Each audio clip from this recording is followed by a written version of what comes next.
Good morning বন্ধুরা, কেমন আছেন সবাই? আশা করি আপনারা সবাই ভালো আছেন। আজকে আমাদের বাড়িতে এসেছে গপু, দেখতেই পেলেন।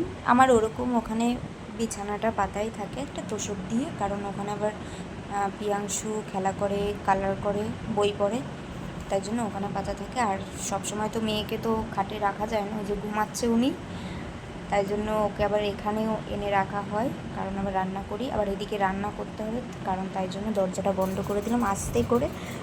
ওর কি বলুন তো, একটুখানি শব্দ পেলেই ব্যাস উঠে যাবে, তাই জন্য ওই দরজাটা বন্ধ করে রাখা, আর বাইরে থেকে কান্নার আওয়াজ শুনতে পাওয়া যাবে। তো অনেক কথা বলে ফেললাম। তো আজকে রান্না হবে অনেক কিছু, চলুন। আজকে এনেছে ইলিশ মাছ, সাথে আবার চিকেনটা অ্যাকচুয়ালি ছেলের জন্য, ছেলের আর আমার। আর ইলিশ মাছ তো খুব কাটা, আপনারা সবাই জানেন। ইলিশ মাছ মিস্টার দত্তের জন্য। তো আজকে তাড়াতাড়ি করে ইলিশ মাছ বললো ভাজা করতে, তা আমি ভাজা করব, তাই জন্য ইলিশ মাছগুলো পরিষ্কার করে ধুয়ে নুন হলুদ মাখিয়ে নিলাম। আর এদিকে ভাজা করতেও বসিয়ে দিয়েছি। প্রথমে লাউ হচ্ছিল, বলছিল মাথা, ইলিশ মাছের মাথা দিয়ে লাউ তরকারিটা করতে, তারপরে আবার নামিয়ে ওই কড়াইতেই আবার ভালো করে ধুয়ে আবার ইলিশ মাছগুলো ভাজা করলাম, তারপরে মাথা দিয়ে লাউটা রান্না করলাম। আর এদিকে অনেকগুলো বাসন ছিল, সেই বাসনগুলো মেজে নিচ্ছি তাড়াতাড়ি করে। আমার এই দিকেও আমার রান্না করতে হয়, প্লাস আমার মানে কানটাও ওই দিকে থাকে, যে কখন কান্না করবে, মানে খাট বলে কথা, ঠিক আছে, কখন খাটের ধারে চলে আসবে, পড়ে যাবে নিচে, এইটা আমার খুব মাথার মধ্যে সব সময় অলরেডি ঘুরতে থাকে।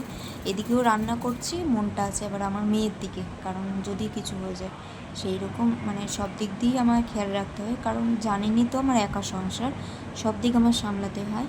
আর এদিকে মাছ ভাজা হয়ে গেছে প্রায়। আর এদিকে চিকেনের জন্য আলু কেটে রেখেছি, এই কড়াইতে আবার আলুগুলো ভেজে নিচ্ছি তাড়াতাড়ি করে, চিকেনগুলো ম্যারিনেট করে রাখছি। আর এদিকে গ্যাসটা আমি কমিয়ে রাখছি। আলুগুলো ভাজা কমপ্লিট, তারপরে ফোড়নে দিলাম জিরে, দারচিনি, শুকনো লঙ্কা, একটা তেজপাতা, ব্যাস। ওদিকে ইলিশ মাছ ভাজা হয়ে গেছে। আর এদিকে তাড়াতাড়ি করে পেঁয়াজগুলোও দিয়ে দিলাম। আর এদিকে আদা রসুনটা পেস্ট করে রাখছি। আর লাউগুলো কি বলুন তো, লাউ মানে থালা ঢাকা দিয়ে দিয়ে করছি, কিন্তু সিদ্ধ আর হচ্ছে না, এত বড় বড় করে লাউ কাটা না, আমি ভালো লাগে না সেটা। আর এদিকে চিকেনের জন্য মানে আদা রসুন পেস্ট করা হয়ে গেছে, মশলাটাকে ভালো করে কষিয়ে নিচ্ছি, তারপরে চিকেনগুলো দিয়ে দিলাম।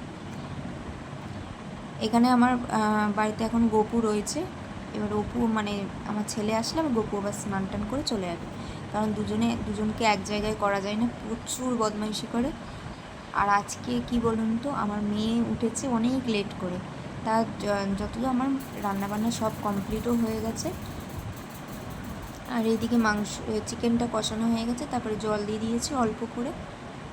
আর এদিকে 2 পিস ওর জন্য তুলে রেখেছি, গপুর জন্য। আর এদিকে বিছানা টিছানা সব পরিষ্কার করে রাখছি। আর মা এসছে, মা গপুকে নিয়ে স্নান করাতে গেছে, এদিকে ঝাঁটমাট দিয়ে দিচ্ছি। তো আজকে ভিডিও কেমন লাগলো অবশ্যই কমেন্টে জানাবেন। সবাই ভালো থাকবেন, সুস্থ থাকবেন, আবার দেখা হবে নেক্সট